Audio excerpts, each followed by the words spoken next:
Hey everybody, this is Rich at Embarrassment or Riches, and I'm here to talk about the Record Store Day Black Friday list.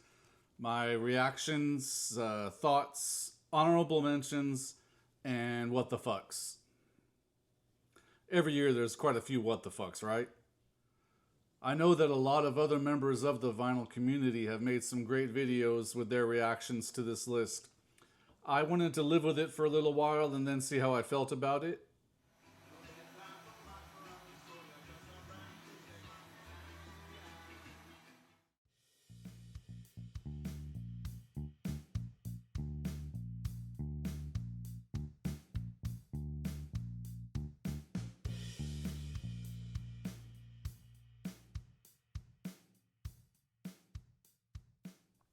And now that I am thoroughly familiar with this list, I am ready to talk about it.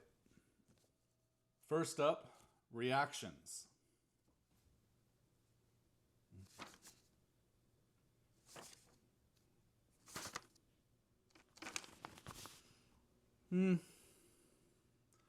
I think the first thing that caught my eye on this list was the Dead Prez 20th anniversary of Revolutionary But Gangsta. Never before on vinyl outside of a promo, very limited promo, I believe, 20 years ago.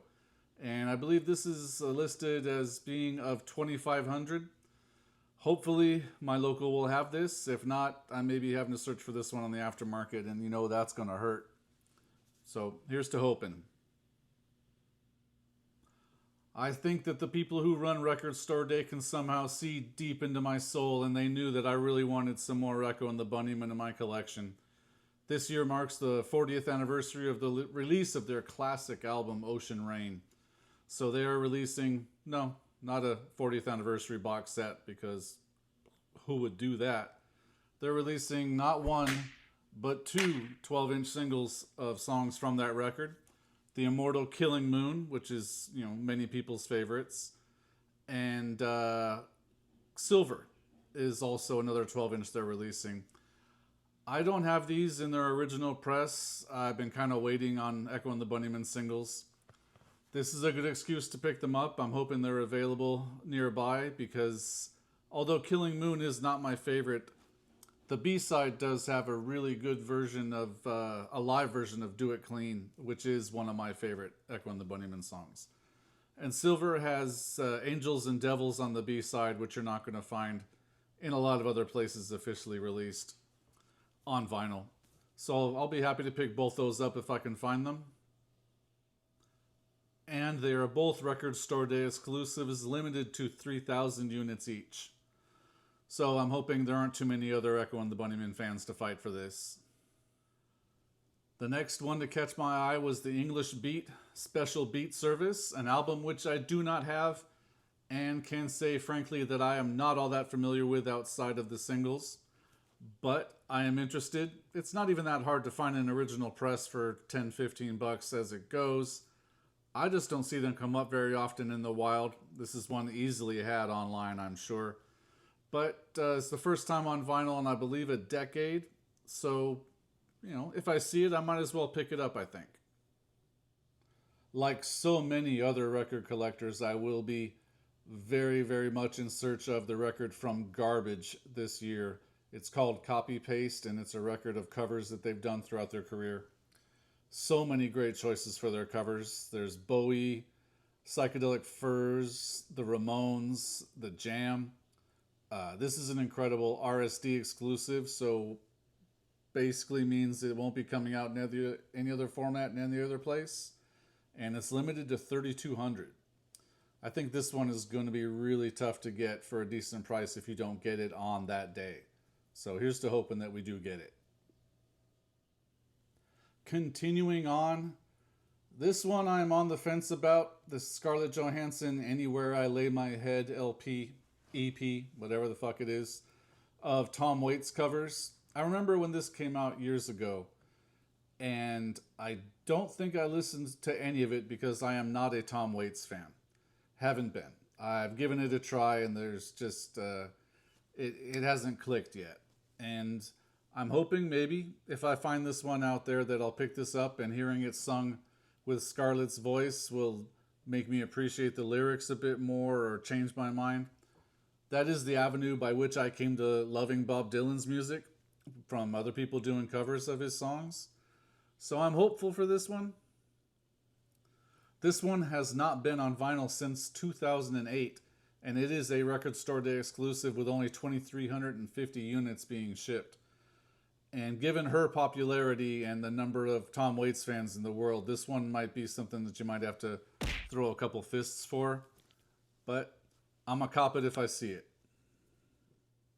Okay, and this is one of the ones on the list that invariably, because I want to get it, makes me feel like shit because I am part of the problem being that kind of record collector.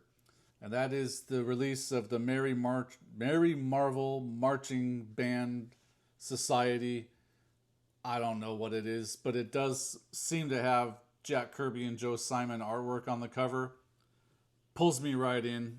Yeah, they're probably gonna charge 30 fucking bucks for this thing that nobody's ever gonna listen to, but we would like to have on display, you know. I might kick myself for this one, but who knows? I'm not gonna go out of my way to find it, but if my local has it, maybe it'll go into the bag as well. But yeah, I know I'm not gonna listen to a single thing on this. Does not stop me from wanting it though. They are making 6,000 of these things, so they are seriously anticipating a bunch of fools like myself showing up and plopping down. What I tell you, man, it's gonna be 30 bucks. Like, yeah. And I go immediately back to feeling good about my choices because they do have the great Buck Owens and his Buckaroos here with I've Got a Tiger by the Tail. Probably my personal favorite Buck Owens song and album. Short of a greatest hits or a singles collection if you can get those things. There's 1,250 of these. I've got a copy of an original from 1965, and this also has not been on vinyl in the US or any other territories, I believe, since 1965. There was, I think, on Discogs a 1979 press in Taiwan, and I don't even know if that was legit. That might have been a boot. But shit, it's Buck Owens, man. I'm probably going to pick it up if I see it. Oh, no. It was the Netherlands in 1979 that had this. So yeah, if you were in Amsterdam in 79, you could get a fresh repress of this and a hash cake, and there's your afternoon. Another one I am ambivalent about is the Ramones' Greatest Hits. This one I'm not so sure about. It's a Record Store Day exclusive of 5,000 copies. And even at 5,000, I'm sure this one's going to sell out fairly fast wherever it's on sale. I myself very much prefer the Ramones Mania, the 2LP from 1988 that pretty much covers everything great in their career up till then. This Greatest Hits Record Store Day exclusive claims to follow it up to 1994 in their career. I don't really feel I'm missing all that much post 1988 from the Ramones. And I do have a couple copies of Mania. Yeah, I'm not... You know they're going to charge way too much for this one anyway. So yeah, it's on the list, but I'm probably going to skip it. Oh, and I almost forgot about the Souls of Mischief No Man's Land. First time on vinyl since 1995. 2LP from Get On Down. I think there's going to be 1,500 of these or 1,250. Pretty hard to get. That album was never released in the US. And part of the Hieroglyphics crew, man. I don't know. Souls of Mischief might be one to look out for. I think easily, without any irony or trying to be edgy on this, the one that I'm looking most forward to this Record Store Day Black Friday is the Carl Stalling Project. The cartoon music and cue music from the great Warner Brothers cartoons that he scored from 1936 to 1958, I believe. Double LP limited to 5,000. This one is probably at the top of the charts for what I really, really want to get this year. Oh yeah, they are absolutely grabbing for nerds like me with a cover like that. Without a doubt. I love Warner Brothers animation.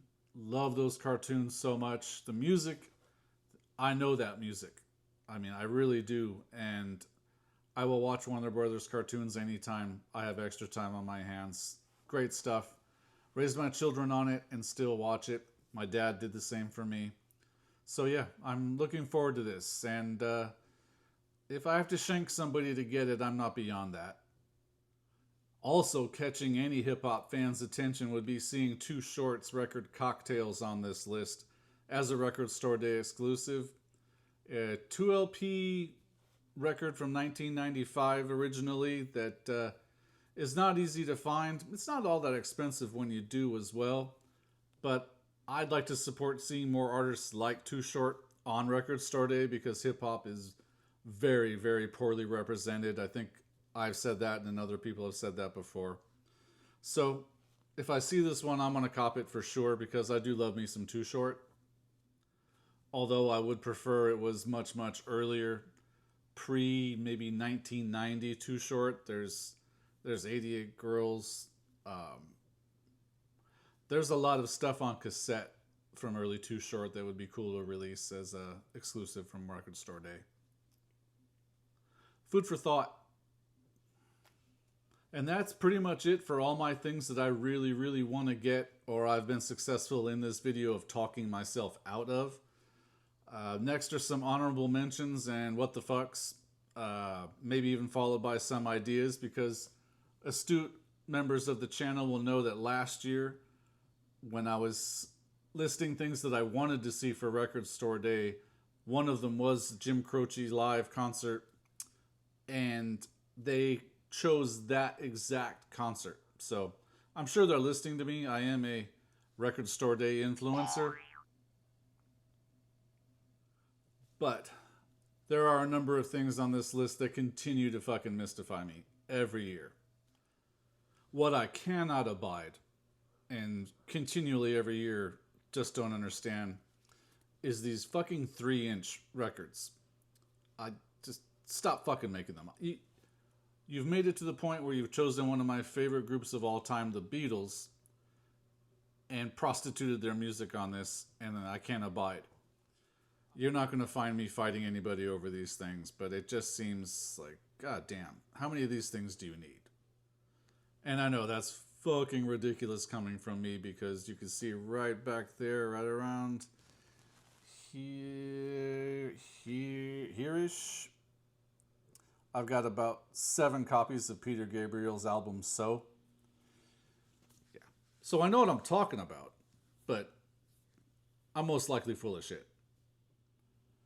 And I know Record Store Day people feel they gotta deliver for all the fans of jazz, but Jesus, man, I can't hang. Modest Mouse, Baron Von Bullshit rides again. I mean, it's a good sounding live record. I really do enjoy Modest Mouse, but nah. Motley Crue. Jesus wept. Another worth some consideration maybe as an honorable mention would be the Stone Temple Pilots Purple Rarities. I've heard all of these. I have them as MP3s and FLACs. And I do love the Purple album. I believe their first 2 albums are just untouchable. Purple especially. But I don't know if I really listen to those demos that often. I don't know. But it's one to look out for. Being the natural sucker for vinyl that I am, I could probably easily be talked into the Thievery Corporation's Richest Man in Babylon re-release.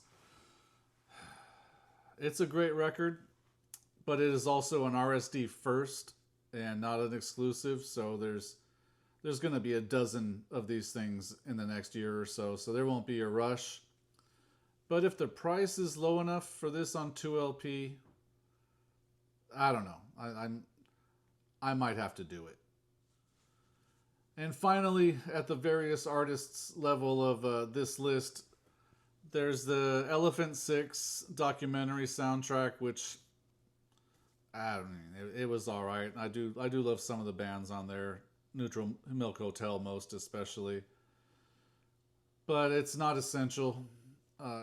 So thanks for your patience in watching. I really appreciate it. And man, I have loved a lot of these RSD Black Friday exclusive videos that people have been making.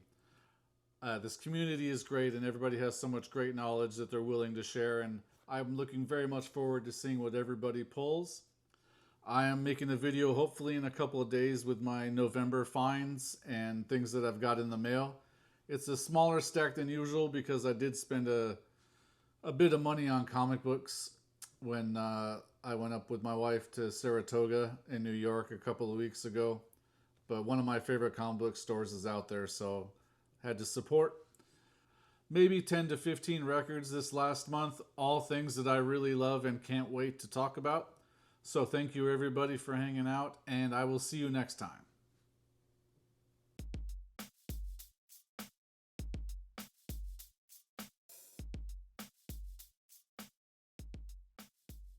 Hello everybody, this is Rich at Embarrassment of Riches. First video in a couple of weeks. No. I think the first thing that did catch my on... Fuck!